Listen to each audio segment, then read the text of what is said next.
Unahin lang po natin itong ginawa po ni Vice President Sara Duterte na ginamit pa po niya, mga kaibigan, ang logo po ng Bagong Pilipinas. No?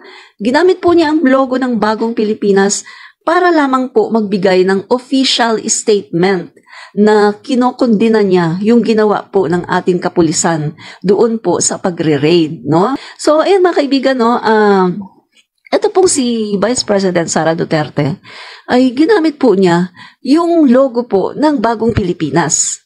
Mga kaibigan, alam naman natin kung ano po ang purpose ng Bagong Pilipinas, kung bakit ang ating Pangulong Bongbong Marcos ay inilunsad po yung Bagong Pilipinas. At the same time, ay syempre pag nilunsad mo ang isang sabi na nating tema, kasi tema yan tema ng gobyerno yan ng ating Pangulo, na gusto niyang talagang mag-grab talaga ng mga Filipino, hindi lang po sa ating isipan, kundi sa salita at maging sa gawa, In short, mga kaibigan, gusto ng ating Pangulo na maging rooted po tayo, na maging indebted po tayo dito sa Bagong Pilipinas.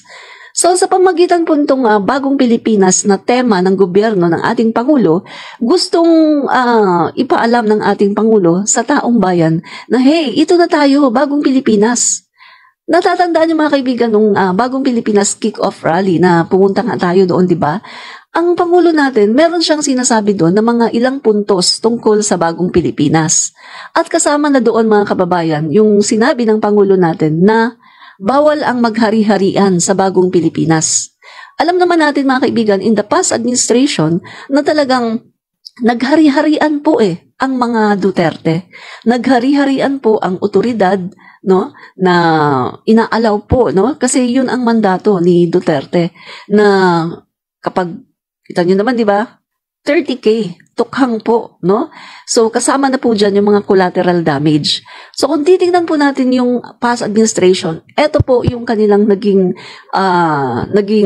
tema ng gobyerno, ang paghahari-harian, In a way na yung ating mga kababayan, walang due process, basta na lang kinikitlan po ng buhay, At merong pang mga direktiba ang dating Pangulo na tungkol yan sa pulburon, i-tsugi nyo.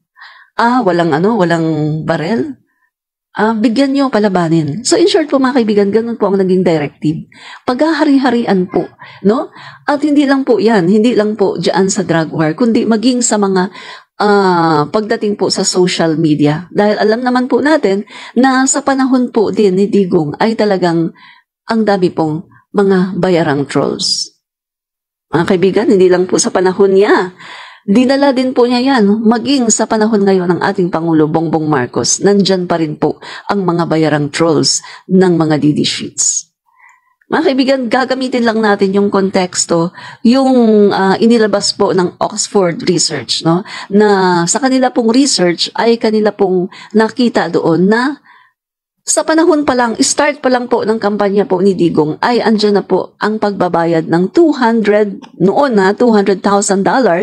para po sa mga trolls. At ang mga gawain ng mga trolls na to sa social media ay bahain, i-flood po ang social media ng mga komentaryo na pro Duterte, na mga komentaryo at para i-bash yung mga against po kay Duterte. So hanggang ngayon andyan pa rin po yan, So moving forward mga kababayan, ito po yung paghari-harian na sinasabi po ng ating Pangulo na bawal na po sa Bagong Pilipinas, Bawal na ang maghari-harian. And then ano pa, bukod sa bawal ang paghari-harian, naalala ko rin yung sinabi ng ating Pangulo na sa Bagong Pilipinas, bawal na ang waldas. Diba? Sa Bagong Pilipinas, tanggalin nyo na yung inyong mga nakasimangot na mga mukha, palitan nyo na ng ngiti, sa mga government offices. Huwag nang magtataray, palitan na daw ng ngiti, i-accommodate ang mga kababayan natin. Marami pa siya mga sinabi mga kaibigan tungkol sa bagong Pilipinas. At eto mga kaibigan, gusto ng Pangulo natin na maging isa puso, isa isip, isa gawa, talagang maging indebted po ang mga Filipino tungkol dito sa bagong Pilipinas. Yan po ang aim ng ating gobyerno. Kaya nga po mga kaibigan, no, kapag gusto mo kasing maging rooted, no,